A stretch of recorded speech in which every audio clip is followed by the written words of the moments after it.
Hola, les doy la más cordial bienvenida a Yo Leo.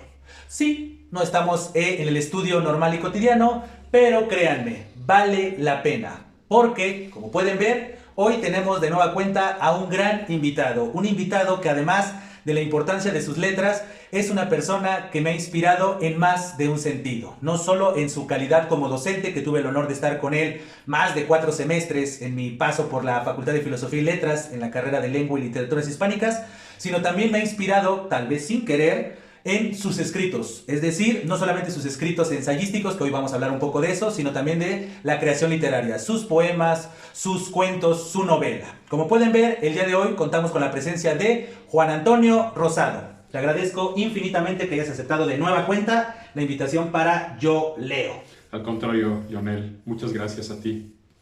Pues hoy vamos a hablar de tu libro más reciente, Trinches, Tribunas y Trincheras. Esta joyita que pueden ver, bastante extenso, junta una serie de reflexiones, de ensayos sobre unos temas que desde mi perspectiva son importantísimos que reflexionemos como sociedad, no solo desde una perspectiva literaria y cultural en general, sino como una sociedad de a pie. O sea, si la cultura sí obviamente se hace por medio de las acciones de cada persona, pero muchas veces se relaciona la cultura solamente con las artes y así el status quo y demás, y no, muchas veces la cultura tiene más que ver con la vida cotidiana, y a lo largo de los ensayos sobre el arte, la moral y las letras que comprenden tu obra más reciente, justamente hace reflexionar eso. Y a mí, por ejemplo, la primera pregunta que te quiero hacer alrededor de esta obra es, ¿de dónde saliera ese decálogo que escribes, que es con lo que abres justamente el libro, ¿no? O sea, siguiendo este canon, ¿no? De los 10 mandamientos bíblicos y demás, y de otras culturas que ponen estos decálogos. ¿De dónde surgió esa idea de la necesidad de construir ese verbo que tanto se usa hoy en día, de construir ese canon y tú hacer esta propuesta de decálogo? Mm, Mira, Leonel, es muy buena la pregunta. Yo también me la hice antes de empezar a reflexionar y pensar en todo esto. Se nos impone desde pequeños en la cultura, en la religión, en la sociedad, se nos imponen normas, se nos imponen preceptos, se nos imponen cánones, se nos imponen dogmas. Muchos de esos dogmas que se nos imponen desde la infancia no corresponden ya a la época en que vivimos, ni al momento en el que estamos, ni a la sociedad en la que estamos ya forjando o estamos desarrollando, porque a nadie le cabe duda de que la sociedad en la que estamos ha sufrido cambios radicales. Y no estoy hablando de cambios radicales de la revolución industrial, ni siquiera de la revolución digital, sino cambios de hace 20 o 15 años al presente. Entonces, con una lectura tradicional o convencional de esos mandamientos bíblicos que hipócritamente mucha gente sigue, a veces los recita sin siquiera pensar en ellos.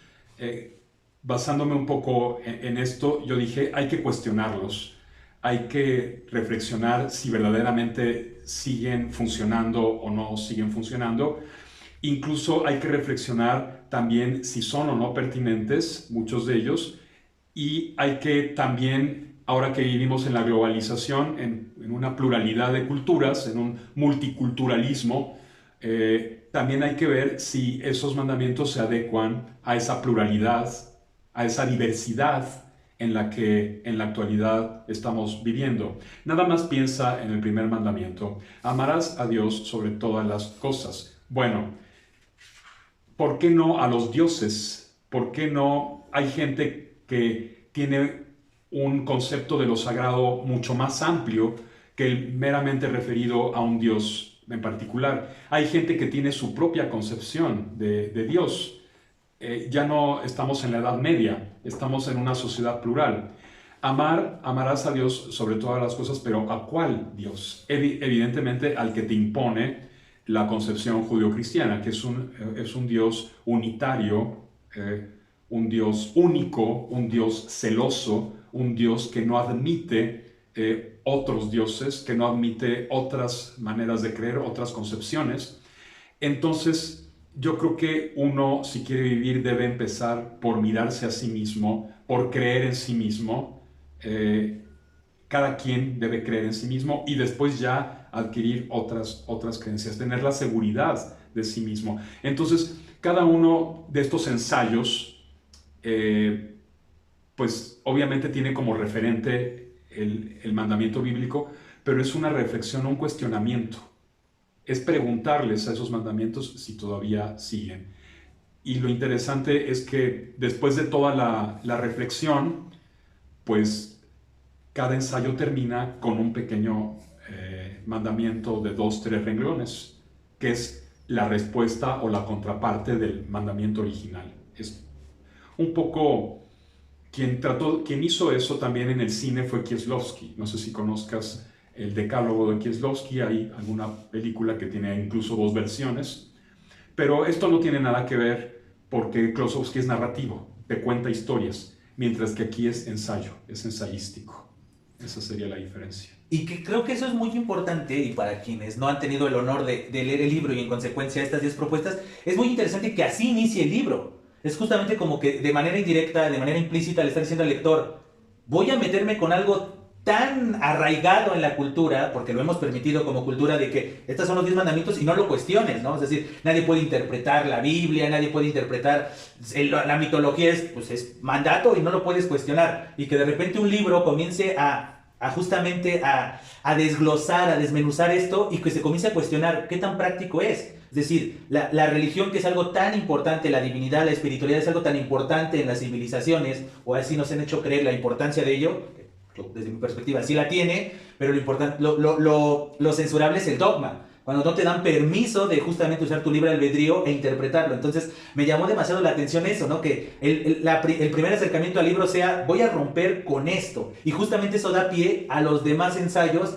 que precisamente pretenden, desde mi lectura, hacernos cuestionar ciertos autores, ciertas temáticas, ciertos momentos. Y entonces que haya iniciado con algo tan fuerte, así como de, si no aguantaste estas 10 propuestas, los otros ensayos no te acerques. O sea, si a ti te molesta que se cuestione el status quo, si a ti te molesta que se cuestionen los dogmas, las creencias, o ciertas reglas, o ciertas verdades absolutas, pues mejor ni te acerques a las demás páginas, ¿no? A las demás casi 300 páginas que siguen de estas primeras 10 propuestas, no te acerques. Y eso creo que es algo que se agradece como lector, que te digan, así es el estilo, porque pudiste esto dejarlo al final. Es decir, aquí está la reflexión sobre la cultura, sobre la moral, y al final dejo el golpe, ¿no? El golpe que para alguien que es muy fanático en relación con estas creencias podría espantarse. Pues si te vas a espantar, espántate en las primeras páginas, porque automáticamente ya va a haber esta confrontación. Pero la invitación, como siempre, comunidad de Yo Leo, es, tal vez no estás de acuerdo con esto, pero lo más importante es cuestionarte por qué no estás de acuerdo. Quiero también, perdón por la interrupción, quiero decirte que yo en el fondo soy una persona religiosa, pero religiosa en un sentido mucho más amplio. Mi religión es el arte, mi religión es la literatura, mi religión es aquello en lo que yo creo, porque cada uno de nosotros no puede dejar de lado ni lo sagrado ni el mito. Lo que pasa es que eso sagrado, eso mítico que tú tienes, lo canalizas hacia lo que verdaderamente te interesa, a lo que te hace vivir, a tu fe personal. Yo creo, por supuesto, que la fe es algo fundamental, es algo muy importante, y tampoco creo que los mitos han dejado de existir. Creo que los mitos nos alimentan, creo que los mitos nos hacen seres humanos. Me parece que sin los mitos no podríamos vivir. Llegaríamos a la locura, a la crisis, al suicidio o a la destrucción misma de la sociedad. Entonces, lo que trata el libro, y concretamente esta parte a la que te refieres de los 10 mandamientos, es propugnar o inclinarnos hacia la pluralidad, hacia un tipo de sociedad respetuosa, tolerante, en la que en la especie humana quepan muchas especies humanas, porque yo estoy convencido de que no hay una especie humana, hay muchas especies humanas, y que la definición de ser humano no existe, porque se le ha definido de miles de maneras, pero el ser humano, justamente porque tiene conciencia, puede dejar de ser lo que es, puede ir evolucionando, puede ir transformándose, y no todos lo van a hacer igual. Entonces, es un ser incompleto, que se está constantemente tratando de completar, constantemente, está cambiando. Y la propuesta de mis 10 mandamientos va por ahí. Es lo que yo observo, lo que yo siento que debe ser la sociedad. Tampoco creo que el arte deba estar divorciado ni de la moral ni de nada. O sea, el arte admite absolutamente todo lo que tenga que admitir. Sí, y eso es justamente, creo que es el área de oportunidad para ese eufemismo que ahora usamos hoy en día para decir los errores y demás y corregirlos, los problemas. Las áreas de oportunidad incluso de las grandes instituciones religiosas sería eso, ¿no? Adaptarte a las necesidades de lo actual. Es decir, justamente este cuestionamiento particularmente de los 10 mandamientos judio-cristianos es como de cuestionar eso de qué practicidad tiene esos mandamientos. Tal vez esos mandamientos eran acorde a las necesidades cuando fueron creados, pero como bien dices, el ser humano va evolucionando, va adaptándose, va progresando en sus necesidades y un mandamiento de hace N cantidad de siglos, pues ya no queda con hoy, entonces tendría que reformarse. Es decir, es un absurdo, muchas veces nosotros lo vemos hoy en día, ¿no? Con las confrontaciones bélicas entre países, que muchas veces se fundamentan por estas creencias, y cuando sería digno de cuestionarse de por qué sigo esta creencia, por qué la quiero imponer en alguien no cree lo mismo que yo, y se la quiero imponer por medios bélicos, o sea, o de conquista, o desaparecer sus creencias, lo que vivimos, por ejemplo, de este lado del Atlántico, ¿no? Con la conquista española, de tus dioses, tus creencias no valen, las mías sí, cuando no era cuestionarse por qué tú crees en eso, ¿no? Yo creo en algo, tú crees en otra cosa, pues como que lo respetamos, es tu necesidad, tus situaciones, te puedo proponer otra oferta, es como cuando vamos al súper, tal vez nosotros tenemos el uso y la costumbre de una cierta marca, pero al final tenemos una necesidad que es consumir algo, ¿no? Cualquier producto que sea, y que de repente se te acerque otro vendedor y te diga, pues usted tiene necesidad de X o Y producto, pues le ofrezco una nueva marca. No es para que te agarres a golpes con él. ¿Y cómo te atreves a cuestionar mi tradición de esta marca? Es justamente lo mismo podría pasar con las creencias. Uno de los serios problemas que vivimos como sociedad muchas veces es cuando nos casamos con una creencia y nos blindamos. O sea, es como que ponemos la muralla y no permitimos otras perspectivas, como lo que tú decías, ¿no? El primer mandamiento, ¿no? Amarás a Dios, solo uno, y dices, ¿y los demás? ¿Y por qué otra religión no podría tener el mismo mandamiento? Y va a contrastar y va a chocar. Cuando podrías decir, pues conoce a todos y tú escoge al final el libre albedrío de tú escoge a qué divinidad quieres acercarte. Y coincido totalmente contigo en relación con la importancia de lo mítico. Es decir, porque es cuestionarse el origen de las cosas. Porque si tú no te cuestionas el origen, justamente tienes el riesgo de ser manipulado. Que alguien más te diga cuál fue el origen, cuál es su propósito, cuál es su razón, que justamente los fanatismos caen en eso. Delegan a otras personas, delegan a otros escritos, delegan a estos pastores o a estas personas que se sienten profetas y le delegan toda su creencia, toda su fe a esa persona cuando en realidad tendría que ser un cuestionamiento constante. ¿Por qué creo en lo que creo? ¿Por qué hago lo que hago en cuestión de la moral? ¿Qué es lo bueno? ¿Qué es lo malo? Y eso creo que es algo encomiable. Entonces, insisto, iniciar el libro con ese golpe al lector, ese golpe de realidad. Que insisto, a muchos les va a generar distancia no, a mí ya desde ahí ya el libro, de las primeras páginas me chocó y yo ya me alejo, y al contrario, a muchos nos hizo decir, ¿cómo piensa Juan Antonio Rosado? No, yo ya tengo la dicha de conocerte desde hace años, ¿no? Fíjate, Leonel, que yo me fundamento mucho en una religión muy antigua del siglo VII antes de nuestra era, aunque ellos dicen que su religión lleva millones de años, pero porque ellos creen en esa religión. Es una religión que, como cualquier otra religión, tiene sus muchas filosofías, porque todas las religiones tienen filosofías. El budismo tiene sus filosofías, el cristianismo tiene sus filosofías, el judaísmo también, el islam, por supuesto, muchas corrientes, muchas tendencias, ¿no? Me refiero a una religión que se llama jainismo. El jainismo del más o menos siglo VI o VII antes de nuestra era, fundado por Mahavira, es una religión atea. No tiene Dios. Es una religión que inventa, porque es una invención, inventa el concepto de no violencia, el ahimsa, la no violencia. Gandhi vivió muy cerca de una comunidad jaina, creo que hasta su madre profesó jainismo, y de ahí aprendió el concepto de no violencia.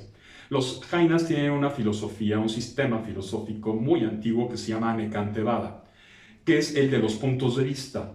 Y entonces lo que decían hace muchísimos, yo diría milenios ya, es que cada quien tiene su punto de vista de las cosas. Y ellos usaban mucho la alegoría o, pues sí, la parábola de los 6 ciegos que rodean al elefante. Entonces un elefante, un ciego, toca la trompa y dice que es una cosa X, la que sea, toca la pata, dice que es una columna, toca el colmillo, dice que es una espada, toca la oreja, dice que es un abanico, toca la cola, dice, y entonces cada ciego se aferra a su verdad. Ahí es donde empiezan justamente los dogmas. Entonces, la gente dogmática, esquemática, cuadrada, es la gente imposibilitada, que tiene sus propias limitaciones porque ella misma, su cultura, sus padres, su tradición, se las impusieron y le resulta muy difícil romperlas. Cuando uno no rompe esquemas, permanece con los mismos errores toda la vida. Uno sigue siendo celoso, uno sigue siendo envidioso. Hijo de padres divorciados, te vas a divorciar. Hijo de padre conflictivo o de madre conflictiva, vas a ser conflictivo. Entonces vas a continuar la tradición. Y entonces mucha gente cree en algo no porque esté convencida, sino porque se siente segura en su tradición. Entonces es la gente así conservadora, conserva esa tradición, se siente segura en ella y le es difícil romper con esa por más que ella misma se lo cuestione. Entonces, fundamentándome un poco en esa tolerancia, en ese respeto, los jainas introdujeron el vegetarianismo en India. Yo no soy absolutamente vegetariano, soy en un 90-95% de vegetariano, pero no 100%. Y es una postura muy respetuosa, porque tú le puedes decir a un jaina que todo lo que él cree y todo lo que ella piensa y todo lo que dice es pura patraña, y te va a decir, sí, tiene usted razón, ¿cuál es el problema? Es pura patraña, se va a poner violento, pues adelante, ¿no? Le va a decir, es que esas son tonterías, te va a contestar, pues sí, para usted son tonterías, para mí no, yo lo respeto. Y esta postura muy antigua miraba todas las filosofías y todas las religiones como si fueran niñitos chupándose el dedo, porque cada una cree que tenía o que tiene la verdad, pero nadie la tiene, ni los científicos que con el telescopio James, ¿no? Han descubierto cada vez más cosas, ya alargaron la edad del universo, antes eran 13,000 y pico, ahora ya es más del doble, y van a seguir alargándola, hasta que llegue un momento en que van a decir, pues los jainas tenían razón, el jainismo decía que el universo ha existido siempre. No hay ningún Big Bang, no ha habido ningún Big Bang.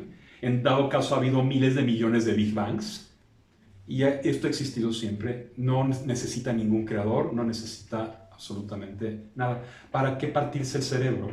¿Para qué gastar miles de millones de dólares y de euros para encontrar cosas que jamás vamos a encontrar y no solucionar mejor los problemas de nuestra casa?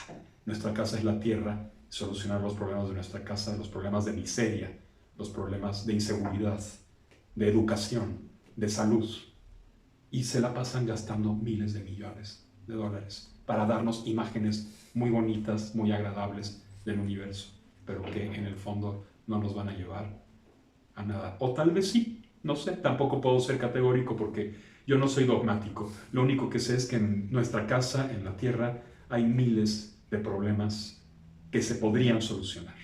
Y antes de lanzar naves de millones de euros o de dólares, primero deberíamos solucionar los problemas de aquí. Y ya después vienen los lujos. Es decir, yo primero soluciono mi problema de hambre y después me compro un coche. Y después me compro lo que sea. Pero primero soluciono los problemas, después vienen los lujos. Esta gente no. Esta gente le importa un bledo el planeta.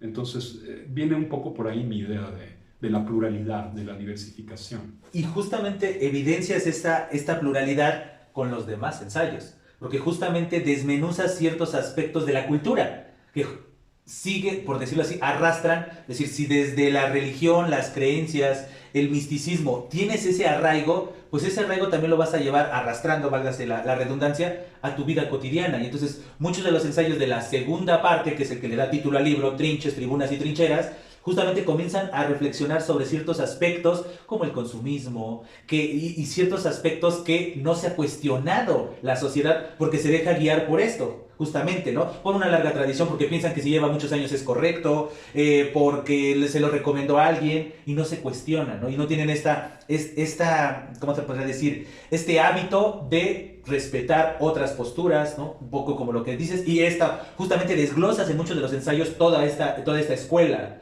del pensamiento, que es totalmente atractivo, ¿no? Hoy en día que todo el tiempo hablamos de globalidad, pero por otro lado también tenemos sociedades muy arraigadas a ciertos usos y costumbres, como esto, ¿no? Hablan de la importancia o de los desastres que causa el calentamiento global y demás, pero se sigue invirtiendo en cuestiones bélicas, se sigue invirtiendo en cuestiones espaciales, cuando dices, pues, bien por ellos allá arriba, allá en el espacio, que siga fluyendo la vida y demás, pero enfócate precisamente en invertir, en mejorar las condiciones del planeta en donde habitas. ¿Qué me importa si descubrimos otras galaxias? Sí, pero es un lujo. ¿Es bienvenida esa información para tomar conciencia, ciertos aspectos importantes? Sí, pero sin olvidar precisamente lo elemental. Entonces, el siguiente punto que precisamente quiero poner sobre la mesa es esa segunda parte del libro, que es el que le da el título. ¿Cómo surge esta inquietud de escribir ensayos desmenuzando aspectos muy puntuales de la cultura? Por un afán de cuestionar, de preguntarme. Yo creo que el ensayista debe preguntarse cosas. El investigador también, por supuesto. Si no se pregunta cosas, si lo tiene todo solucionado, si está en una posición dogmática, si está sentado en una verdad inamovible, pues entonces ¿para qué reflexiona? ¿Para qué escribe? Mucha gente escribe por esnobismo o escribe para ganar tal premio de lotería literaria, o escribe para complacer a un grupito o lo que sea. Yo escribo por necesidad. Para mí es una necesidad, y esa necesidad puede surgir de una serie de preguntas que yo me hago. Preguntas sobre los seres humanos que nos rodean, en el caso de algunas narraciones por ahí, preguntas sobre muchos conceptos, sobre muchos dogmas, sobre muchas verdades, cómo y por qué a mí no me cuadran, entonces tengo que responder de alguna manera. También, ¿por qué no escribir sobre lo que te gusta, sobre lo que te agrada, sobre aquellas obras que tú admiras? Porque pues, no todo es negativo, en el mundo hay de todo, hay todos los matices posibles. Yo no creo ni en lo bueno ni en lo malo. Lo bueno y lo malo son conceptos inventados, también son inventos. En este caso incluso sabemos el nombre del inventor. Los inventó un sabio persa de hace no sé cuántos miles de años, unos 2000, 3000 años más o menos, o 3500, se llamaba Zaratustra. Y Nietzsche justamente toma el nombre de ese sabio persa porque él dice, se tiene que rectificar. Y se va a rectificar en mi libro, Hacia los Zaratustra. ¿Por qué? Porque él inventa, él crea, él hace esa división tajante entre la luz y las tinieblas, entre el Dios bueno y el Dios malo, cuando sabemos que en la realidad no es así. La naturaleza, ¿qué es la naturaleza? ¿Qué es el universo? Es bueno y malo a la vez. Todo se mezcla, todo se combina. Lo que es malo para una persona puede ser bueno para mí. Lo que es bueno para mí puede ser malo para una persona. Volvemos a la cuestión de los puntos de vista, a la ambigüedad moral que en el fondo existe. Entonces tenemos que fijarnos en los casos concretos, y de ahí la idea de desmenuzar, la idea de observar. Un caso no se puede parecer al otro. Es como un médico que le receta lo mismo a todos, o como un burócrata que simplemente tiene machotes o esquemas y los aplica por igual a todo mundo, como si todos fuéramos iguales, esquemáticamente, sin fijarse en las características propias de cada quien. Es verdad que todos compartimos características con todos los demás, compartimos una lengua, compartimos una idiosincrasia tal vez, compartimos valores, pero mis valores, mi idiosincrasia, incluso mi lengua, puede tener muchos matices distintivos importantes que me diferencian de los demás.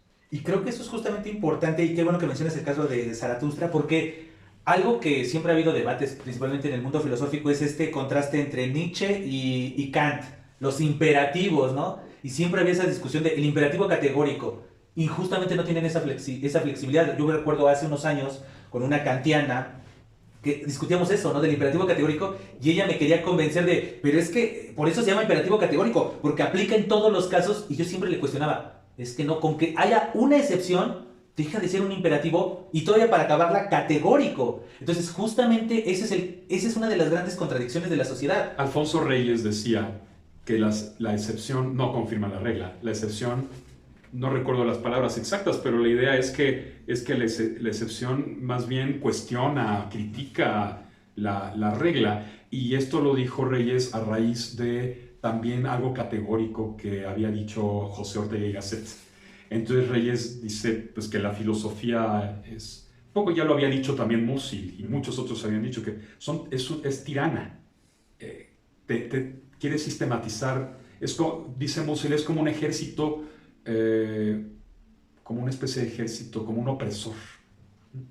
Entonces, pues no, con una excepción que haya, ya no es que confirme ninguna regla, es que simplemente más bien la cuestión. Se la cuestiona, o te tienes que cuestionar si esa es la regla. Tal vez tendrías que hacer otra cosa, porque insisto, ahí es donde entra este carácter como cientificista, ¿no? De 1 más 1 son 2. Pues sí, porque hemos llegado a ese convenio social, pero podemos cuestionarnos eso. Hay números transfinitos y dentro del 1 puede haber 0 punto lo que sea. Entonces, bueno, eso es algo práctico que nos sirve para la cotidianidad cuando vamos a la tienda y pedimos 2 refrescos, 1 más 1, 2, bueno, pero ya viendo los detalles no necesariamente es así.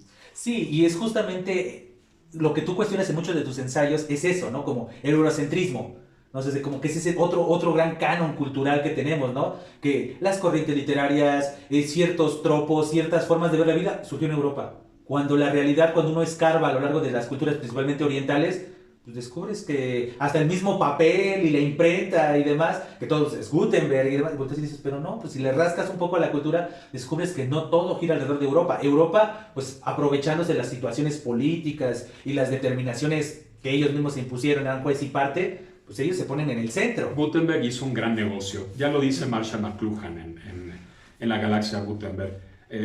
Los chinos inventaron una imprenta que solo les servía para cuestiones mágicas, religiosas. La misma dificultad de los ideogramas chinos no permitían gran cosa. Bueno, viajó la descripción de la imprenta a Europa. Muchos trataron de imitarla, Gutenberg la hizo bien y de ahí el gran negocio. Sí, sí, y es justamente el paso de los copistas a los impresores no fue de la noche a la mañana, fue un proceso muy largo y yo lo estaba comparando la otra vez, hace unos días, curiosamente, estaba reflexionando sobre esto y es un poco el mismo paso de la máquina de escribir a la computadora. Es el mismo paso que estamos o que está ahora padeciendo mucha gente en la era de la digitalización, en la era digital, porque yo estoy convencido de que estamos viviendo una nueva era. Y no sé tú eres muy joven, pero yo viví todavía la era de la máquina de escribir, en la que todo se tenía que, sí, copiar y pegar, pero con pegamento y con tijeras, cortar y pegar con tijeras, ¿no? Y ese paso de la máquina de escribir a la digitalización, ese paso del libro impreso al libro digital, pues ha sido equivalente, toda proporción guardada, al paso que hubo entre los copistas, que eran libros carísimos, de los copistas, que además era una cultura oral, todo pasaba por los oídos, todo el conocimiento pasaba por los oídos, los exámenes en las universidades eran orales, todo era oral, los libros se memorizaban, se aprendían de memoria, se recitaban de memoria, completos, y la imprenta lo que hizo fue arruinar todo eso, lo fue arruinando poco a poco, la oralidad descendió considerablemente, por eso yo admiro mucho a los cuentacuentos, a la gente que trata de persistir. Estas vías nuevas como YouTube, la misma televisión, pero más YouTube porque aquí hay interacción, son importantes porque es como un retorno a la época tribal, a cuando todavía hablábamos. Sí, y hoy en día todavía la evolución de esta era digital va un paso todavía más, que es esta situación de las inteligencias artificiales. O sea, que ya está sustituyendo la tecnología, por decirlo así, a las grandes masas, porque una sola persona le da la orden a la inteligencia artificial en cuestión y te puede crear todo. O sea, incluso jalando agua a nuestro molino, que es la literatura, yo le puedo pedir a una inteligencia artificial que escriba un cuento. Obviamente todavía no mejora, todavía no puede sustituir cabalmente, pero si sigue puliéndose, puede correr el riesgo. Lo va a hacer de una manera muy esquemática, muy robotizada, sin el alma, sin la subjetividad, sin la impresión de un ente que ha vivido, y nada más va a tomar trocitos de aquí y de allá y va a construir una especie de monstruo de Frankenstein, un pastiche ahí lleno de cadáveres, y cualquier detector de plagio lo va a detectar de inmediato, tal porcentaje de tal autor, tal de otro, y ya. Entonces eso no está perfeccionado, eso todavía interviene mucho la subjetividad, todavía interviene mucho la intimidad. Yo sí estoy convencido de que el verdadero arte es un reflejo de la subjetividad, de la intimidad, de lo propio de cada quien, y aunado a la a la técnica, al oficio, al dominio de un oficio. La inteligencia artificial puede dominar un poco esta parte técnica relativamente, pero nunca va a lograr una originalidad, una expresión propia, una expresión individual, subjetiva, personal. Pero mi miedo es que la sociedad no se dé cuenta de eso, que poco a poco se vaya haciendo tan cotidiano ese tipo de constructos comunicativos o artísticos y que la gente no logre filtrar. Para eso es la educación. Exactamente. Justamente la educación es fundamental, prevenir a la gente, advertirle de esos peligros y que no se deje llevar por ellos, que los tome como se toma una sopa enlatada. Es decir, una cosa es que yo haga una sopa o un platillo con todos los ingredientes, con todo el amor, la subjetividad, porque la gastronomía es un arte, por supuesto que lo es. Y otra cosa es comprar comida enlatada, comida industrializada, y es un poco lo mismo. El cuentito industrializado pues se basa en esquemas ya muchas veces que tienen éxito y seguirán teniendo éxito mientras no eduquemos a la gente a buscar algo novedoso. Entonces, o educarla para que encuentre cosas diferentes, va a seguir en los mismos esquemas. Entonces, lo mismo, no es lo mismo una sopa hecha por ti que una sopa enlatada, en lo más mínimo. Y lo mismo pasa con esto, cuentitos industrializados, primero un poco artesanales, luego llegan a la industria y se producen casi de manera artificial.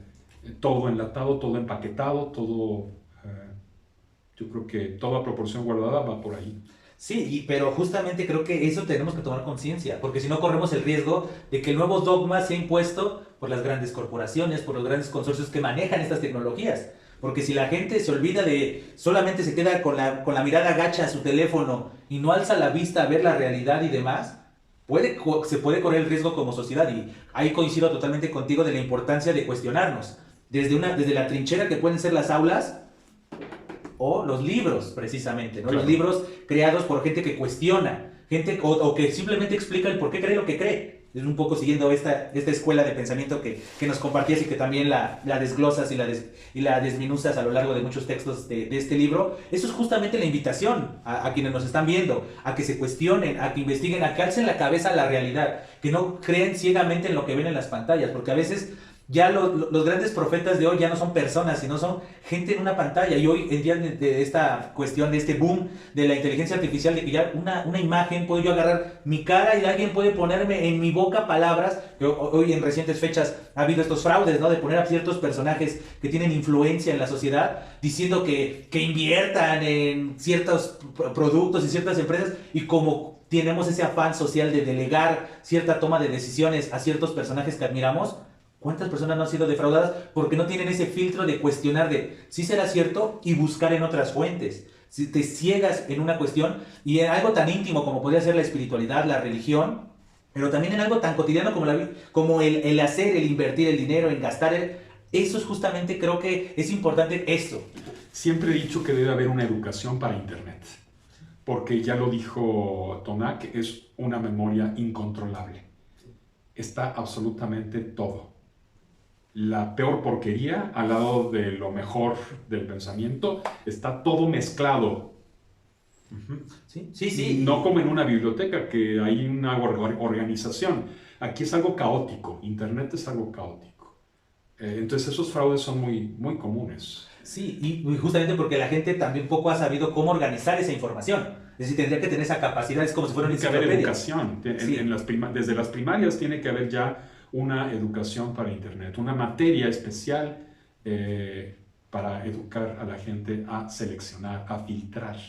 Creo que esa es la clave, o sea, porque normalmente se usa la palabra también discriminar, pero pues tiene una connotación un poco más negativa socialmente, pero exactamente creo que podemos usar esa palabra de filtrar, saber, por ejemplo, lo vivimos en la época de pandemia, ¿cuántas personas no cayeron en fake news? ¿No? De que te estaban robando el líquido de las rodillas y que la vacuna era la inyección Volteas y dices, es como que si alguien te quiere investigar, no nos vayamos muy lejos, tienes un celular y ahí pones tu geolocalización, ahí saben qué compraste, qué consumiste. No te necesitan implantar un chip, pero hay gente que sí lo creía, ¿no? Y puso en riesgo su salud y la salud de gente que estaba alrededor de ella por una creencia, porque le delegó la capacidad de razonar, de filtrar la información. Por ejemplo, a mí me sigue llamando la atención que haya líderes de opinión. Es como para mí tendrían que ser detonadores de opinión. Entonces, yo doy un punto de vista que dé pie a reflexionar sobre lo que dice esa persona. Esa persona tal vez está muy preparada y demás, pero tendría que ser detonador, no líder. Puedes cuestionarla. Exacto, pero hay gente que no. ¿Tú quién eres? Él tiene el doctorado. Sí, pero el doctorado no te quita lo tarugo, o no te quita el error, porque no eres experto en todo. No eres todólogo. Exactamente, entonces justamente por eso obras como la tuya, yo te agradezco justamente eso, porque cuestionas, lo muestras tu cuestionamiento, pero a su vez invitas a cuestionar. O sea, como que Trinches, Tribunas y Trincheras no es una Biblia en el sentido de está la verdad absoluta, al contrario, es tu percepción, tu perspectiva, y hay cosas, hay textos, hay fragmentos donde uno va a coincidir totalmente y otros en donde no, pero que precisamente invitan a cuestionarte por qué no coincido, por qué yo contrasto con esta idea. Y eso creo que es justamente lo que necesitamos constantemente. Esa es nuestra capacidad, supuestamente, ser racionales, cuestionarnos, no simplemente basarnos en instintos, sino basarnos en argumentos bien estructurados, bien ordenados, en miras de una mejora personal que se va a ver reflejada en una mejora de nuestra colectividad. La idea es hacerse preguntas, hacer que el lector se haga preguntas y no tanto darle verdades inamovibles. Que eso es otra cosa que...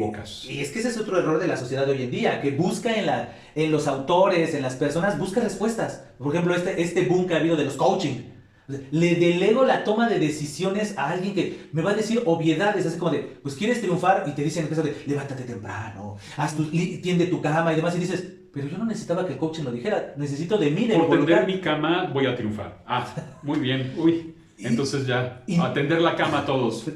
Y dices, tiendan sus camas para triunfar. Y nadie explica que dices, el tender la cama es un símbolo o un signo de disciplina. Es decir, sí, pero puedo ser disciplinado en otras cosas y dejar mi cama extendida. ¿Por qué no?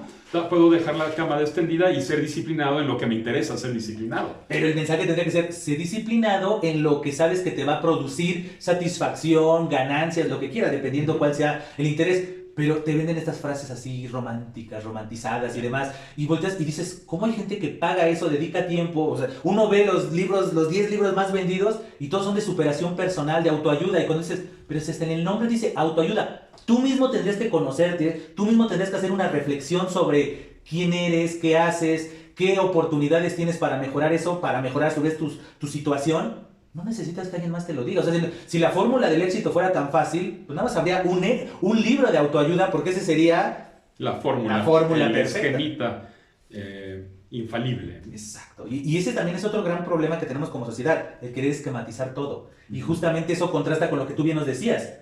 Cada persona tiene su percepción. Para alguien puede ser absurda, aburrida y loca, pero para ti te funciona, a ti te brinda, te satisface, te llena, tienes una vida plena. Para otra persona no le funciona, pero para ti sí. Es como estos políticos que le dan más importancia a otras cosas que a la educación o a la cultura, porque para ellos no sirve. Bueno, para ellos no sirve porque no les produce dinero, pero para mucha gente es lo esencial. Y para gente como tú o como yo, pues la literatura, el arte es lo esencial, es lo que nos alimenta, es lo que nos hace vivir. Y entonces, evidentemente para mí no es algo inútil, todo lo contrario. Es lo más útil que hay.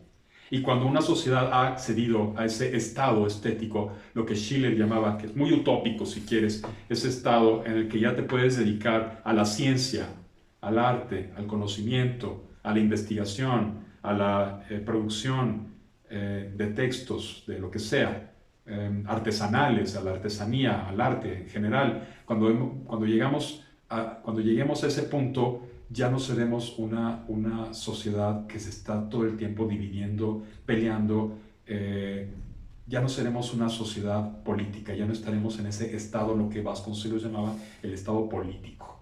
Sí. Y desgraciadamente en nuestro país no pasa de ahí. Ya lo platicaba con una amiga en otra ocasión, no pasamos de ser un país de políticos, comerciantes y políticos, no pasamos de ahí. Sí, y lo preocupante es que todo lo ven desde una perspectiva capitalista, o sea, que les retribuye algo tangible como lo es el dinero, ¿no? Y otra situación que también preocupa de esto que comentas de buena manera es que esas personas son las que toman decisiones.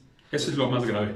Eso es lo preocupante, cuando supuestamente vivimos una democracia y es la voz del pueblo y demás, pero en este afán de no pensar, de no cuestionarte, delegas. Voto por tal persona y que esa persona toma las decisiones por mí. Lo más importante es la educación. Porque incluso con una buena educación uno sabe también cómo conducirse ante problemas de salud, como tú bien decías hace rato. Sí. Y es preocupante precisamente eso, pero infelizmente no se ve que haya un afán de querer mejorar eso, ¿no? Es como esa dependencia de, no, yo nada más cumplo con ir cada cierta cantidad de años a poner un tache sobre un nombre, lo meto en una urna y yo ya cumplí. Cuando dices, no, tú tienes que ser partícipe, cuestionar, reclamar, investigar para precisamente tomar tu futura decisión sea más consciente, pero también a su vez seas parte de cada una de las acciones que se están llevando a cabo. Claro.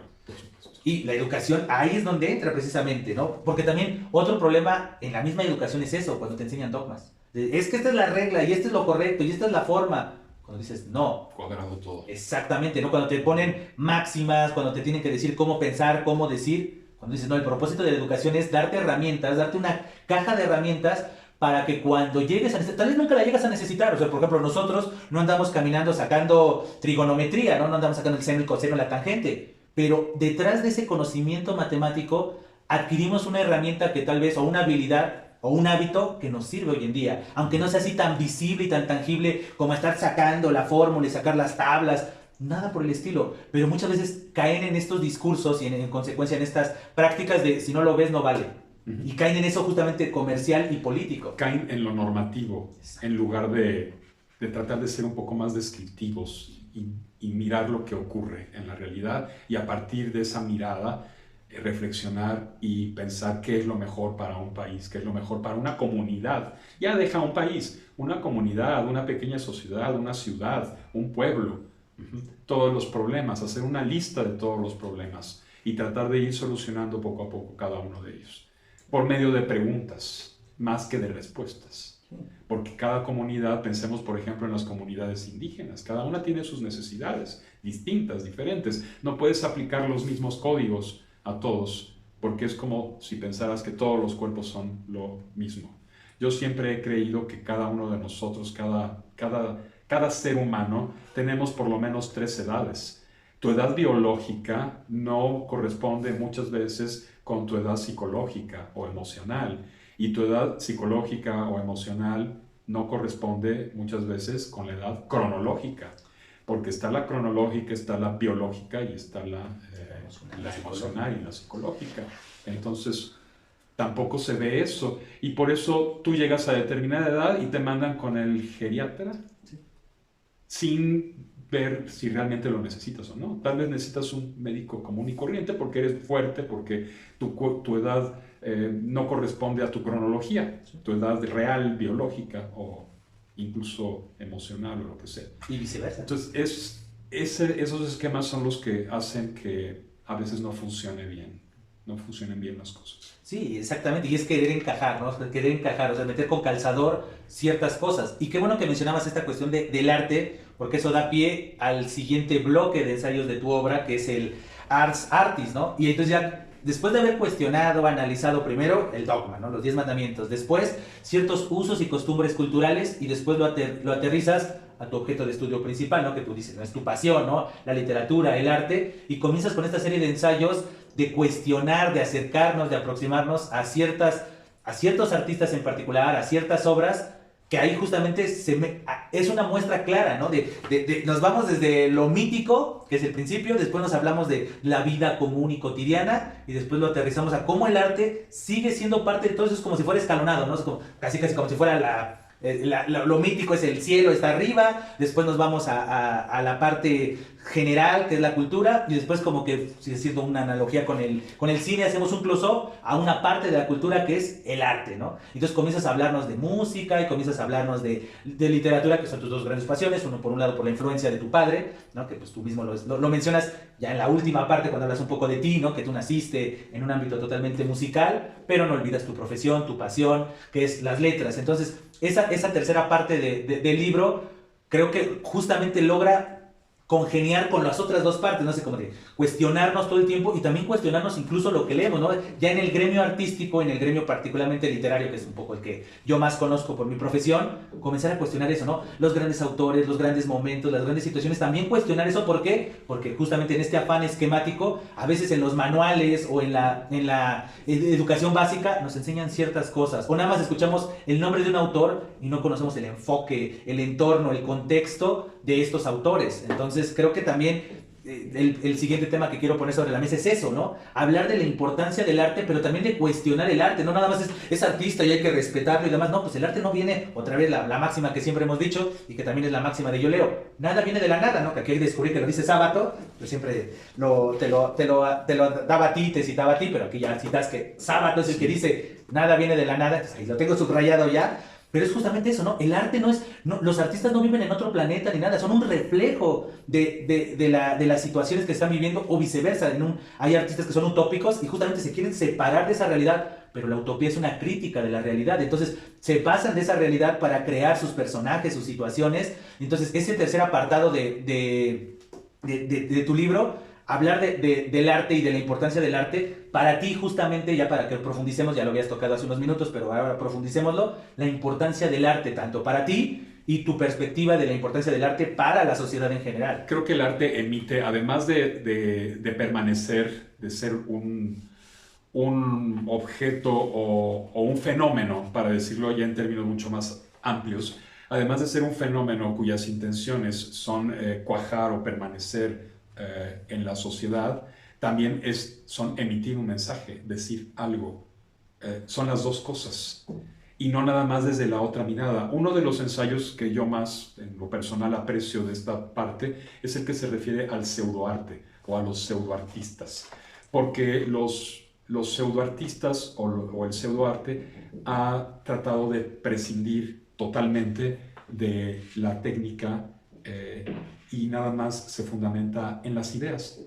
Pero pues cualquier persona puede tener buenas ideas. Si a mí se me ocurre en este momento tomar un plátano y clavarlo en la pared, pues bueno, me parece un poco infantil, una idea un poco infantil, y lo que estoy vendiendo es mi idea infantil que tengo, y bueno, ¿y eso qué? Eso no me aporta nada, es una buena ocurrencia, y punto, no pasa de ahí de una buena ocurrencia. Desgraciadamente, en el mundo en que vivimos está la mercadotecnia, están los pseudofilósofos, los pseudoideólogos, que tienen ya una tendencia, y su tendencia es perseguir el dinero. Es lo único que les interesa.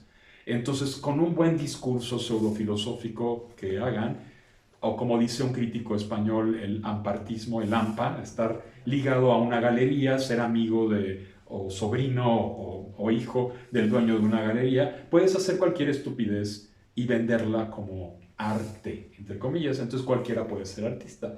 ¿Dónde surge esto? Con Marcel Duchamp, pero Marcel Duchamp era un verdadero artista, él sí lo era.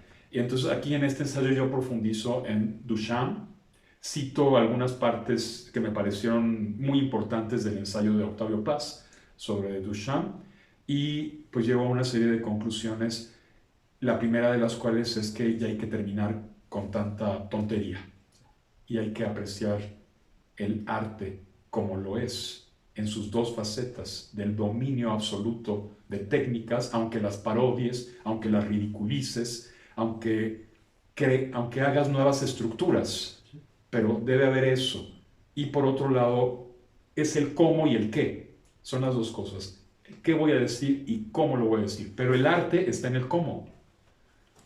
El qué es importante porque si te quedas en el cómo, entonces se vuelve algo simplemente ornamental. Entonces tienen que ser las dos, pero el arte como tal está en el cómo. Sí, sí, sí, los famosos términos de fondo y forma. Sí, pero justamente en este afán comercial y demás, hoy también se ve en este boom de las redes sociales, ¿no? De las famosas colaboraciones, ¿no? Si me pagas, te recomiendo. Si no me pagas, no te recomiendo y le tiro a tu producto. Pues cuando no me eres tú. recomiendas. Pero lo malo es cuando vives de eso y les da empresas y demás, y como la gente otra vez delega su toma de decisiones a estos personajes es, no voy a comprar porque mi influencer me dijo que esto estaba mal, cuando, ¿por qué no vas tú y por ti mismo lo pruebas y dices, corroboró lo que dijo? Primero tu sacerdote te dijo esto, después tu psicoanalista te dijo esto, y ahora tu influencer. ¡Wow! O sea, no hemos podido dejar, abandonar, no hemos podido tener un pensamiento autónomo, no nos han educado para pensar. No nos han enseñado a pensar. Y eso es justamente lo que yo espero, comunidad de Yo Leo, que esta charla esté invitándonos a cuestionarnos, a preguntarnos el por qué hacemos lo que hacemos, por qué somos lo que somos, si es en realidad nos vamos siguiendo un dogma o en realidad es algo genuino que nace de nosotros. Por ejemplo, otro de los ensayos que me llama la atención de este tercer apartado es sobre el plagio, que es ahora tan común, el mínimo en México, en el contexto de México, que ha venido una luz de políticos que en sus inicios profesionales o para querer cumplir el trámite, porque justamente lo que yo cuestiono es eso, ¿no? Lo que yo razono es, pues ellos plagiaron porque a ellos no les interesa, o sea, ellos tenían otros intereses y vieron en el plagio el mecanismo para poder sacar ese trámite burocrático que se llama titularse y demás, pero el plagio incluso en el arte, ¿no? Y entonces esto que tú bien dices, pues lo que importa es la pose y demás, y es, pues tengo que hacer lo que sea necesario para poder, y justamente esto de las inteligencias artificiales que comentábamos, es un poco de plagio, sí, porque justamente es un pastiche, sí. Y como no le dan reconocimiento de dónde se está basando, eso es plagio, estás haciendo pasar por tuyo algo que no es tuyo, y eso desde una perspectiva comercial no les afecta, porque si tú me pediste un producto, no importa qué pisé, qué ética, eso no importa, tú lo que me pediste es un producto, en este caso particular estamos hablando de literatura, tú me pediste un texto, aquí está tu texto, no te importa de dónde lo saqué, tú estás cumpliendo y punto, pero ahí es donde nosotros tenemos que cuestionarnos la ética, el trabajo, el desarrollo de habilidades. Entonces, tú vas a querer que un médico se titule producto del plagio, el trámite ya lo cumplió, ya tiene su título y cédula, un abogado, cualquier profesionista, pero lo que preocupa es su mala praxis como ser humano, lo que hay detrás. Por eso no se puede dividir, no se puede separar el arte de la moral. No hay una separación tajante para mí. O sea, evidentemente la hay porque el arte se basta a sí misma, todas estas teorías que ya están a veces un poco trasnochadas. Pero ¿dónde está la dimensión ética? El arte es un producto, es un fenómeno social. No nada más es un fenómeno individual. También es social, también es comunitario. Lo vemos desde la prehistoria. Ahí están las cuevas de Altamira, las cuevas de Lascaux, el pozo de Lascaux, lo que quieras. Desde hace 10.000 años lo estamos viendo, desde las primeras producciones artísticas. No se puede desprender de una sociedad, no se puede desprender de una época, no se puede desprender de las instituciones. La teoría del arte por el arte es totalmente trasnochada, fue importante en su época porque Cousin trató de separar la moral por la moral, la religión por la religión, el arte por el arte, para que la moral y la religión no se metieran tanto en el arte, no metieran tanto sus narices, pero en su época había un tipo de moral muy específico, un tipo de religión que estaba sometiendo al arte. Ahora estamos otra vez volviendo a eso. También hay un sometimiento, también está lo políticamente correcto, cuando simplemente podrías no leerme, simplemente podrías no ver la obra y ya, punto. No tienes por qué, o denunciar si alguien realmente está diciendo cosas nazis, pues denúncialo. Si está haciendo una apología del nazismo, denúncialo. Y ya, ponlo ahí y exhíbelo. Ahora es muy fácil hacer esas cosas. Pero tampoco se trata de caer otra vez en esas ridículas teorías de la inutilidad del arte, de la pureza del arte. No hay nada puro, y también es otra cuestión que dice Sabato, no hay algo totalmente, no hay una novela totalmente pura, no hay un arte totalmente puro, y el arte también es un producto de la sociedad. Y la sociedad pues se rige con valores, y se rige con leyes, y se rige con normas. Por lo tanto, el arte tiene que lidiar también con eso, contemplar sus límites, hasta dónde, que sí, que no, a qué público quiero llegar, a qué otro público no quiero llegar, si lo que voy a hacer va a estar muy acotado para determinada gente, si no lo va a estar. Sí, y es justamente esa es la importancia del arte, ¿no? Es darle voz al hubiera, darle voz a las posibilidades, hacer conocer otras perspectivas. porque si no caemos justamente en estos dogmas. Al hubiera y al es también. Y al es, exactamente. Porque lo que hizo Picasso con el Guernica fue el es. El es, sí. El Guernica es una masacre, Sí. y él la pintó en ese cuadro, y no puedes desprender ese cuadro de la masacre. Sí. Entonces sí, es el hubiera, es el es, y también puede ser el será. Sí.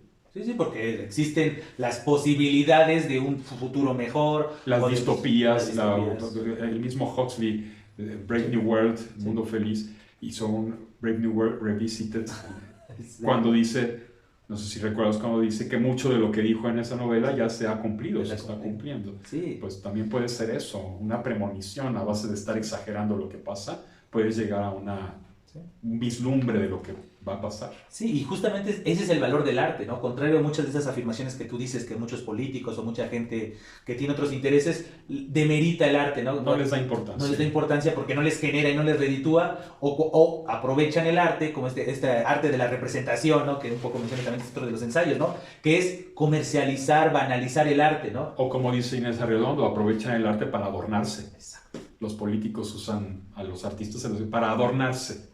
Sí, cuántas fotos no hemos visto, ¿no? De expresidentes cuando eran presidentes, rodeados de intelectuales y demás, pero pues no se les pegó nada, ¿no? No se les pegó nada, dijeras, no, se rodeaba ellos para nuevas perspectivas y no. No, o sea, y después cuando uno rasca en la historia y descubres que esos políticos le pagaban a esos intelectuales, no para aprender de ellos, sino para que ellos hablaran bien de esos políticos, y entonces otra vez en esta sociedad de delegar de... Cortesanos. Son cortesanos. Exactamente, entonces... justamente... Y qué bueno que a Cervantes no le dieron trabajo en la corte. Sí, quién sabe qué hubiera pasado. Quién sabe, tal vez no tendríamos Quijote. No tendríamos ni Quijote ni trabajos de Persiles y Sigismunda, ¿no? Esas dos magnas obras del buen Cervantes. Exacto, es decir, y es donde nos tendríamos que cuestionar. Insisto, o sea, hoy en día lo seguimos viendo. Hoy, pues, los nuevos artistas, por decirlo, las nuevas voces, los nuevos profetas, pues son estos, ¿no? Denominados influencer. Y insisto, eso a mí me angustia demasiado ver cómo la sociedad se desborda en seguir a alguien sin cuestionarlo, solamente porque tiene unos números, todavía para acabarla, se mezcla esto de los números, ¿no? Tiene tantos seguidores, no puede haber tantos miles de millones de personas equivocadas de por sí. ¿Por qué no? ¿Por qué no? Claro que sí. ¿Por qué no? Exactamente. De hecho, es lo más común. Sí, la historia, esa es otra importancia de saber la historia. Ya lo decía el propagandista del nazismo, Goebbels, repite una mentira miles de veces y se convertirá en verdad. Exacto, ¿no? Simplemente difunde una mentira, ya, se vuelve verdad, se convierte en verdad. Sí, y ahí es donde tenemos que entrar nosotros, a cuestionar si es verdad, no es verdad. Ahí es donde, y otra vez regresamos al punto nuclear de todo esto, la importancia de la educación. La educación ya sea autodidacta o la educación impartida por el Estado, ¿no? Que el Estado tuviera esa iniciativa de quiero gente capaz, gente inteligente, porque de esa misma gente que se está preparando van a salir los futuros políticos, la gente que va a tomar decisiones y que sus decisiones tienen repercusiones en todos, en un gran número de personas. En la sociedad. Entonces, y en el planeta mismo. Pues sí, eso es lo irónico, ¿no? Es en lo micro y en lo macro, y eso se tiene que valorar y se tiene que ver. Y justamente eso nos lleva al siguiente apartado del libro, que es el amor y el erotismo. Entonces justamente, y creo que es una buena fusión, ¿no? Comienzas con lo mítico, hablas de lo social, después lo aterrizas al arte, y después, pues el amor y el erotismo no deja de ser algo cultural y al mismo tiempo algo artístico. ¿Por qué? Porque siempre relacionamos el amor y el erotismo con cierta estética, y pues qué mayor estética que en el arte, ¿no? La forma de expresión, la forma de concepción del amor y el erotismo, pues tiene mucho de arte, y no deja de ser parte de nuestra sociedad, y no deja de ser algo hasta incluso mítico, ¿no? Porque cuántas veces se hacen unas analogías entre el erotismo, el amor, la sexualidad, y aspectos incluso místicos, ¿no? El mejor ejemplo es eso, ¿no? Con lo religioso. Entonces, ¿qué te empujó precisamente a hacer estas disertaciones sobre el amor y el erotismo? Mis lecturas de los años 90, de hace ya muchísimo tiempo, mediados de los 90, 93, 94, mis lecturas de una serie de autores como Georges Bataille, como Pierre Klossowski, como Henry Miller, como Juan García Ponce, que es uno de mis escritores favoritos mexicanos. Ya mencioné Henry Miller, D.H. Lawrence, todos estos autores que se han puesto a reflexionar sobre este fenómeno como un fenómeno cultural y que han distinguido entre la mera sexualidad animal, que existen todos, existen las plantas, existen los animales, y el erotismo, que es algo cultural, porque ya allí interviene la racionalidad y la imaginación, cosa que en la mera sexualidad no lo hay, porque es algo meramente biológico, es algo que se cumple quieras o no, ahí está. Ujú. En mayor o menor medida, pero ahí está. Y el erotismo es a la sexualidad lo que la gastronomía es, por ejemplo, al mero instinto alimenticio para comer porque tienes hambre. Comer porque tienes hambre con una quesadilla te basta y te sobra. Pero ya en la gastronomía ya interviene la imaginación, la racionalidad, el ars combinatoria, la combinación de elementos, la selección y la combinación de elementos. Entonces ya estás en busca de algo más que meramente alimentar. Te pasas a otro estado. Sí, y es que es justamente también tomar conciencia de eso. Y más en estas épocas, ¿no? Donde hay como este estigma, ¿no? De la nueva música, del reggaetón y demás, que sexualiza, pero es otra vez sexualiza, no erotiza. Pero el reggaetón y toda esta música que puede ser muy válida en un contexto determinado, pues es muy básica, es muy primitiva. Sí. Es un poco como lo que era cierto punk en su época, a mí me tocó en los años 70. Es muy básica, son 2 o 3 acordes. Si analizas musicalmente esas piezas, son 2 o 3 acordes y la letra es muy básica. Música básica, música minimalista, minimalista en el mal sentido del término, básica, primitiva y letra también muy básica y muy primitiva. Que me puede gustar en ciertos contextos, eso es cosa de cada quien, pero no te quedes ahí, porque si te quedas ahí te puedes volver esquemático, es decir, no simplemente te estás perdiendo de un universo y te estás reduciendo tu cultura, tu pensamiento, tu umbral de expectativas, los estás reduciendo al reggaetón y a eso.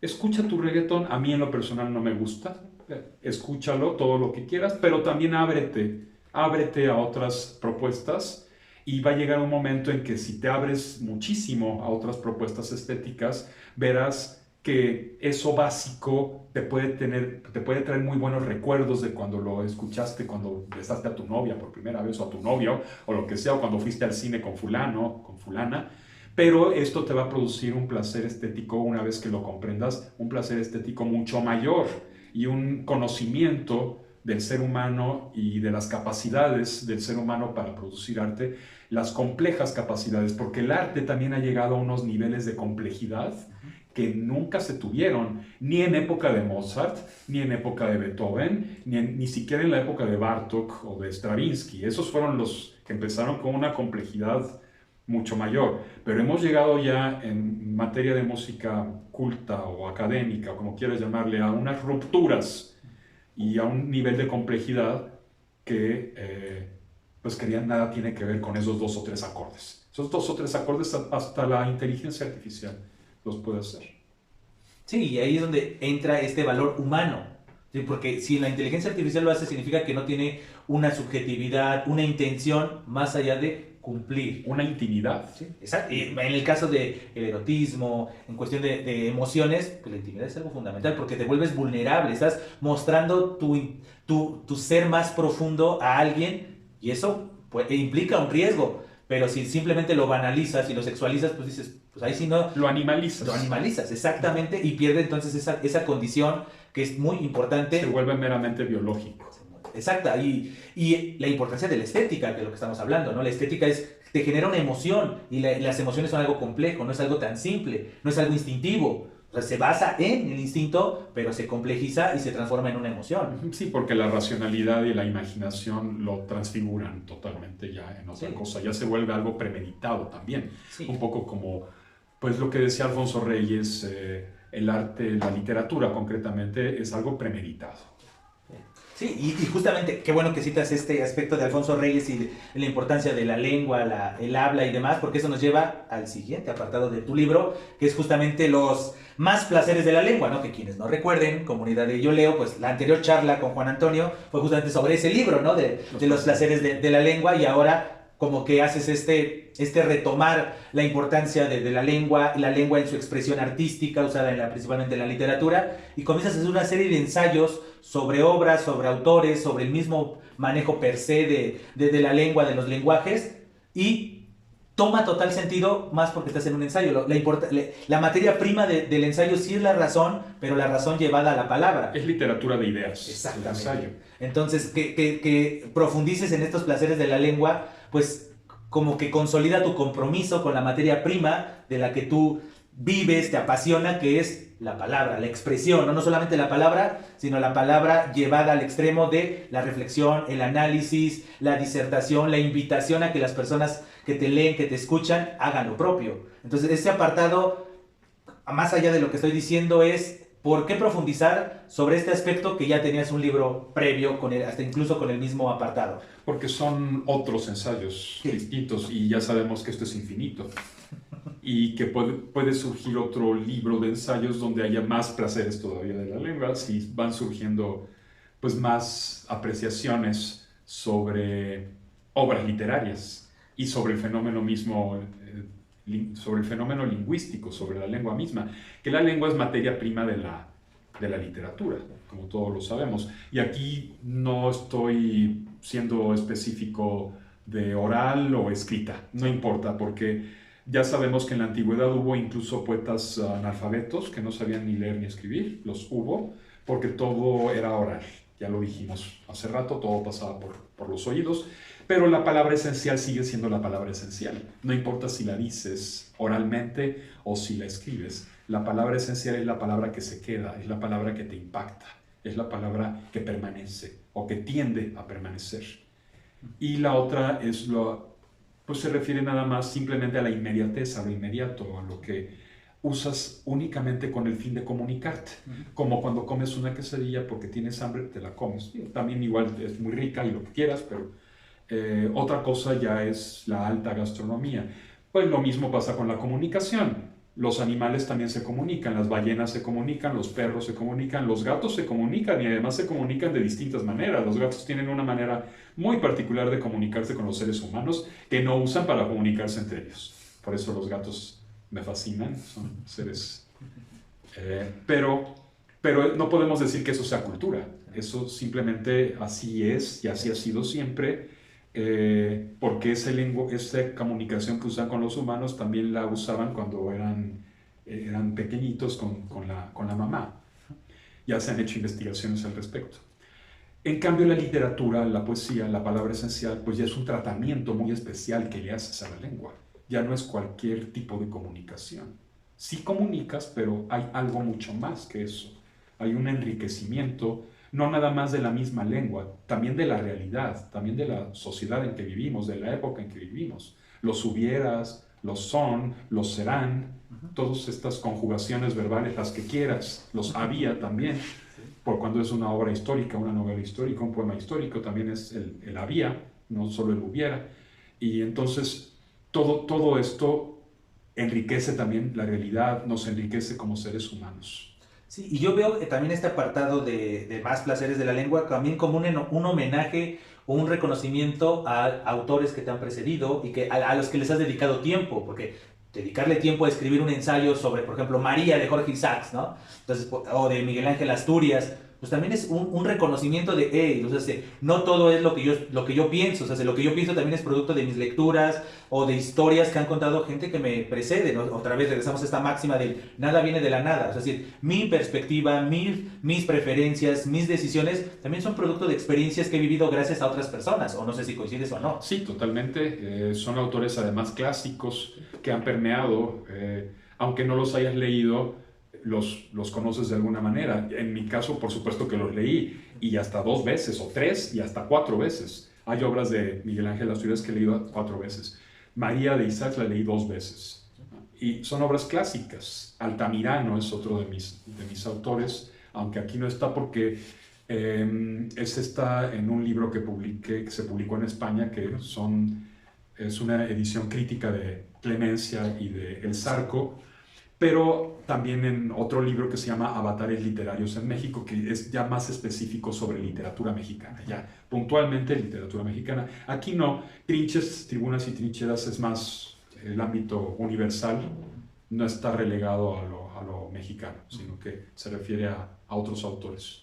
Sí, Igual placeres de la lengua, los placeres sí, de la lengua. sí, sí, sí, es justamente, creo que esa es la relación que hay entre la obra que antecede a la presente, es justamente eso, ¿no? La pluralidad, lo que hablamos un poco al principio de la charla, la importancia de la pluralidad. Obviamente no está mal focalizar como puede ser la literatura mexicana, puede ser el habla en particular, el análisis de un autor. O sea, nosotros que nos dedicamos a eso, pues muchas veces también somos especialistas en un mecanismo discursivo, o en un autor, o en una época, y eso tampoco está mal, pero tampoco nos debe de hacer olvidar que existe otro mundo. Otra vez regresando a esta analogía de la gente que se queda clavada en su celular y se olvida alzar la cabeza y ver que hay otros mundos, hay otras perspectivas, hay otras formas de expresión, que eso es algo también que está cayendo infelizmente en la sociedad con esta cultura de la cancelación. No piensas como yo y no me doy la apertura de cuestionar y analizar, te desaparezco, ¿no? O sea, te quito, como si fuera tan fácil quitar las posibilidades de perspectivas o otros tipos de verdades, o como le queramos llamar, con esta te desaparezco, ¿no? Y si no piensas como yo,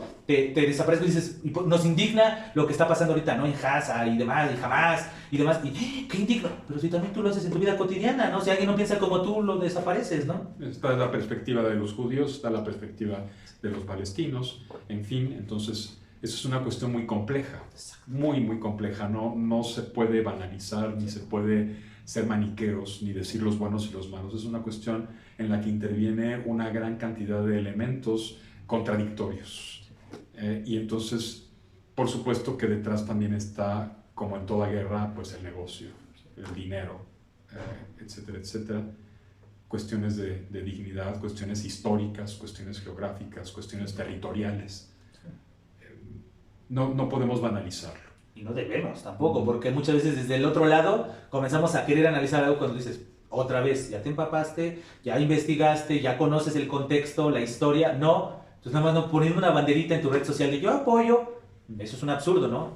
Y además algo interesante, Internet tiene cosas muy negativas, como lo que dijimos, esa memoria sin control, ese caos, pero también es un espacio de pluralidad, de diversidad.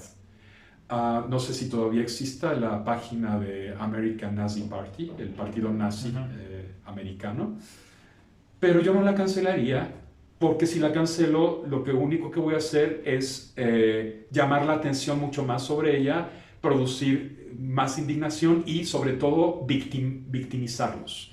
Cuando tú cancelas una obra literaria, cuando tú cancelas a un autor, lo único que estás haciendo es darle más publicidad y lo estás volviendo víctima, lo estás victimizando. Se han cancelado pasajes de las obras de Agatha Christie en nuevas ediciones. Una obra que Agatha Christie dijo tal cosa, le puso tal título, ahora aparece con otro título, aparece cancelado. ¿Qué hacen los que sabemos o los que saben? Van a buscar las ediciones originales.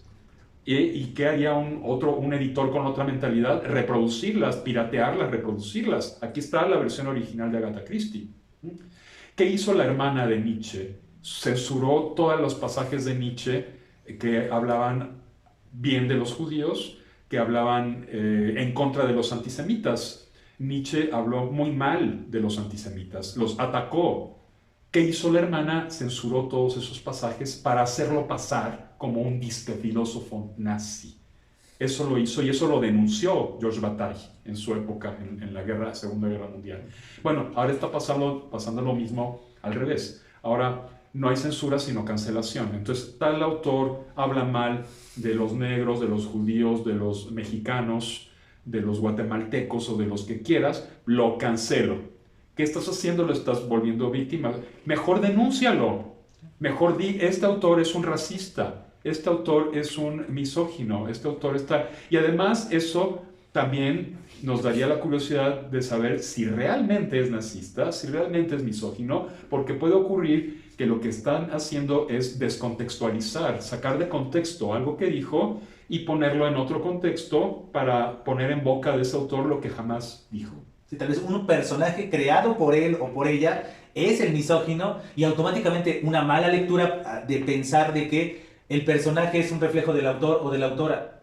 Bueno, eso es una pésima lectura. Ahí sí haría falta educar a la gente para que lea. Porque si yo en un cuento o en una novela pongo a un asesino o a un psicópata, eso no significa que yo lo sea. No. Simplemente estoy mostrando al psicópata.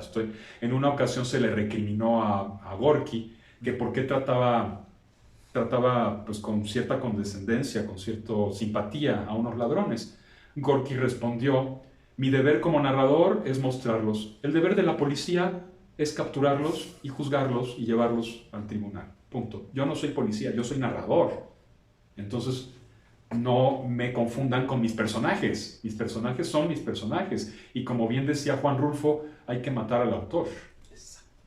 Sí, y es que esa es la chamba del lector. El lector tiene que entender por qué se escribió la obra, por qué dices, esa es justamente la chamba del lector. O sea, así como el autor hizo su chamba de crear los personajes, crear la historia, crear el ambiente, el lector también tiene una obligación. Y tú como lector no puedes, o sea, por ejemplo, algo que yo vivo como docente, cuando mis estudiantes dicen, no me gustó la obra porque no la entendí. Y mi respuesta inmediata es, eso no habla mal del texto, habla mal de ti. Porque tu chamba como lector es adquirir las herramientas suficientes para entender la obra y a partir de eso ya poder hacer un análisis que te puede gustar o no la obra, pero eso ya es algo subjetivo, algo personal. Solo que la obra esté mal escrita. Exacto, si ya dices, pero dices, no la entendí y argumentas porque está mal escrita por esta y esta razón, ahí sí, pero simplemente porque usa cierta palabra que tú no conoces y tú por flojera no quisiste consultar el diccionario, eso no habla mal del texto, No. Eso habla mal del lector que no está cumpliendo su función de hacer todo lo necesario para decodificar, entender e interpretar la obra. Imagínate para leer a Alejo Carpentier. Sí, Sí. sí, cubano. Ahí aprendes español. Ahí. Ahí sí aprendes español Sí. leyendo. Sí. Y a otros muchos autores. Sí, y eso es justamente la eterna invitación que se hace en este espacio de cumplir tu rol, entender eso, hasta en el acto comunicativo, cuando te toca ser emisor, cuando te toca ser receptor, pero para ser receptor y decodificar el mensaje tienes que entender el contexto y no solamente quedarte con lecturas literales, ¿no? O sea, como de esto, ¿no? De escribió uno sobre un asesino, seguramente es una apología de la violencia. No, o sea, es la historia implicaba presentar hacia el asesino porque tiene una intención estética de que al final puede darle una vuelta de tuerca o hacer la invitación a que te genere un shock. Ese es el deber justamente del receptor o en el caso particular del arte, del espectador. Y otra del público. cosa es también separar al artista del arte. Exacto. Porque una obra de arte no solo es producto de un artista. Sí. No, el artista no es el único que la produce. Sí. Él es el productor, pero la obra no es solo producto de él. Entonces, si el que produjo la obra fue un asesino, hizo tal cosa, hizo tal otra, la obra no tiene la culpa como tal. Juzga al artista y encarcélalo. Hay casos así. El caso de Philip Pickett, que creo que lo cito en el libro, está en la cárcel. Pero eso no me impide escuchar sus discos. Es decir, lo que hizo, lo hizo muy bien. Ahora está en la cárcel y qué bueno que esté en la cárcel. Pero sus discos son maravillosos, son muy buenos. Sí, su arte es digno de ser escuchado, de ser apreciado. François Villon, el poeta medieval del siglo XIV, tenía una banda de asaltantes. Bueno, ya por eso no lo voy a leer. Ok, hay que separar las dos cosas, no confundamos. Sí. Si no quieres comprar su libro o su disco para no darle dinero, pues entonces pues grábalo de alguien más, o ahora es muy fácil hacer esas cosas y punto, no le mandas dinero a la cárcel si no quieres eso. Y ya, pero el arte como tal no es culpable de lo que hizo el creador del arte. Sí, y creo que esa es otra área de oportunidad para la sociedad, aprender a distinguir, a separar cosas, ¿no? Porque a veces agarramos en paquete a personajes, en este caso estamos hablando de arte, porque pues es un poco el tema o el hilo conductor del espacio y de nuestras áreas de especialidad, pero eso también aplica para personas, para políticos y demás, y los agarras todo en paquete, ¿no? Es que es un buen padre, es una buena madre, por eso se merece ¿Qué tiene eso que ver con su carrera tal vez política, no? No tiene nada que ver. Hubo un director de un campo de concentración nazi que era excelente padre, acariciaba a sus perros, amaba a sus perros, escuchaba Wagner, escuchaba música clásica, por las noches amaba a su esposa y en las mañanas torturaba, mataba. Entonces hay que separar las dos cosas. Lo torturador no se lo va a quitar nadie, no podemos ser amorales, no podemos ser amorales. Entonces, ese señor merece estar en la cárcel, aunque haya sido buen padre. A mí qué me importa que haya sido buen padre. Eso es problema de su intimidad. A mí como sociedad me importa que haya torturado, me importa que haya matado, me importa que haya destruido. A mí como sociedad es lo que me importa. Y lo voy a juzgar como sociedad, no como familiar. Sí, que es muchas veces eso lo vivimos infelizmente muchas veces en México, ¿no? En ciertas poblaciones, ¿no? Donde el capo, el narcotraficante y demás, porque donó tantos millones para la iglesia o para repavimentar y por eso ya lo defienden, ¿no? Cuando dices, pero un buen acto no quita toda la otra serie de actos que Y ha volvemos cometido. a lo que hablábamos hace rato, el bien y el mal no se dan de manera tajante ni separada. Sí, no es algo así, una línea divisora, bueno y malo, No. como muchas veces se hace creer, no, cielo, infierno y No. bueno, no, justamente todos somos, ante los ojos de alguien nosotros somos muy malos y ante los ojos de alguien somos todo lo contrario. Entonces, justamente creo que esa sería la invitación un poco para darle cauce final a esta charla. Esa creo que sería la invitación, ¿no? A cuestionar, a reflexionar y no ser tan maniqueos, ¿no? Bueno, malo, blanco, negro, etcétera, etcétera. Aceptar ¿no? la pluralidad. Sí, creo que seguir esa escuela de pensamiento, ¿no? ¿Cómo es? Jainismo. Jainismo, sí, siempre se me olvida. El jainismo, ¿qué es eso, no? Ser respetuosos de las posturas de alguien más, pero también analizarlas. Intentar entender al otro, esa es la verdadera empatía, ¿no? No simplemente decirlo en el discurso de, yo te entiendo, no, entenderte desde una perspectiva genuina, real, y eso creo que sería la invitación, y no sé qué mensaje quisieras dar antes de dar por terminada esta charla. Básicamente es eso, si hay alguna apología, si es que hay alguna apología en el libro, es una apología a la pluralidad, al respeto y sobre todo al derecho de preguntarse. Tenemos derecho de preguntar. Así como cada lector tiene derecho de leer lo que quiera, excepto cuando se inscribe a un curso y lee lo que quiere el profesor, así cada uno también tiene derecho de aceptar o rechazar las cosas. Pero si las rechazas, entonces simplemente no las estorbes, no las molestes, déjalas ser. Y si de plano atentan contra ti, denúncialas, haz lo que sea, no las canceles. Acepta la pluralidad, acepta que vivimos en un mundo plural, acepta que no todos piensan como tú, elimina la tiranía del pensamiento, elimina las tiranías literarias, elimina los privilegios que tienen algunos autores porque el jurado o la editorial privilegió su poética o su manera de escribir, y si no te reconocen o no te aceptaron, hay otros medios para que te acepten otros, porque no todos piensan como ellos. Entonces es un poco lo que pasa con los jurados, privilegian una manera de escribir, privilegian una manera de pensar y cancelan todo lo que no se adecue a su línea. Y entonces así es como se va reduciendo el mundo. No contratamos a tal músico porque no está alineado a los intereses de esta orquesta. Con eso platicaba también con una amiga, con un director importante. Entonces, pues no se trata de eso. Se trata de aceptar la pluralidad y simplemente vivir en distintas comunidades, una pluralidad de comunidades. La sociedad está hecha con una pluralidad de comunidades. Si tal comunidad habla de determinada manera, que hable de determinada manera, que hable con lenguaje inclusivo y que hable como quiera, pero que no me lo imponga, que no me lo trate de imponer, porque eso es una tiranía, eso es fascismo. Y yo hablo de manera natural y no discrimino a nadie, tampoco soy ni racista ni misógino, creo en la otredad, creo que hay muchos géneros de seres humanos y muchas especies de seres humanos. Pero si no quiero hablar tu lenguaje, a mí no me ataques por ahí, porque conozco mucha gente transgénero que también está en contra de ese lenguaje. Entonces no todos somos como tú, el mundo es plural, no todo tiene que ser como tú quieres que sea. Ese es un poco el mensaje. Sí, ¿no? Y ser libres, sí, es la libertad, sí, simplemente. Sí, eso es ser libres y ser justos, darle a cada quien lo que merece a partir de su condición. Y la libertad también con el límite del otro. Exacto. Yo te voy a llamar a ti como quieres que te llame, pero no me vas a hacer hablar como tú hablas, ni me vas a hacer escribir como tú escribes, ni me vas a hacer tratar los temas que tú quieres que trate.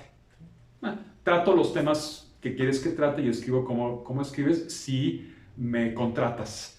Y entonces ya hablamos de trabajo. Sí, ya es un acuerdo. Ya es un acuerdo. Sí, exactamente. Pero espontánea, naturalmente, yo soy libre. Sí. Y hago en mi escritura y en mis libros, pues lo que yo quiero. Y ese es el mensaje que hay que darles a los demás para que el mundo siga siendo un mundo plural. Sí, y justamente, comunidad de Yo Leo, les hago la cordial invitación a que se acerquen precisamente a esta obra, Trinches, Tribunas y Trincheras. Y también, no nos dio ya mucho tiempo, pero es importante también mencionar otro proyecto que tienes, que es las grandezas de Lilliput, ¿no? Entonces también ya te has adentrado al mundo de la creación de contenido, divulgar justamente esta pluralidad, ¿no? Porque no solamente hablas de literatura, sino también de música, cine. Entonces si pudieras de manera, bueno, no de manera breve, lo que quieras tú, destinar el tiempo de hablar también de este proyecto, no solamente de este libro del que estamos hablando y en el que nos enfocamos en primera instancia, sino también de este nuevo proyecto de Las Grandezas de Lilliput. Grandezas de Lilliput es un canal de YouTube que se divide en, hasta ahora tiene 3 apartados, digamos, los cortos, que duran menos de 1 minuto cada uno, las charlas con la cultura, que son charlas o entrevistas en la que tú también vas a participar, ¿verdad? En algunas.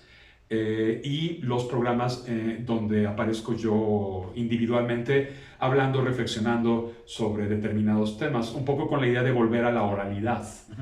Porque incluso cuando Ambrosio empezó a leer en silencio, se le quedaban mirando raro en su época. Los libros fueron hechos también para leerse en voz alta, y de ahí la importancia de la sonoridad, de ahí la importancia de la voz humana. Entonces, eso fue lo que más me impulsó a hacer ese canal Grandezas de Lilliput.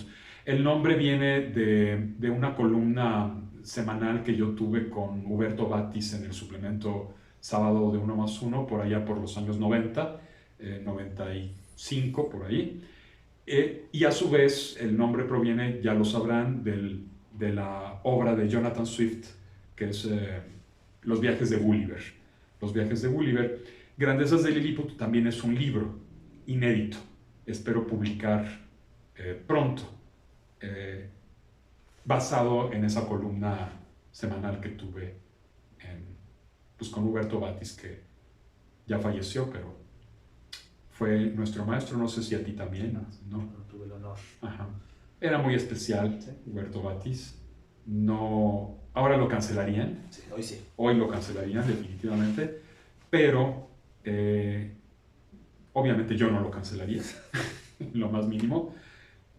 Hay que aceptar a la gente como es.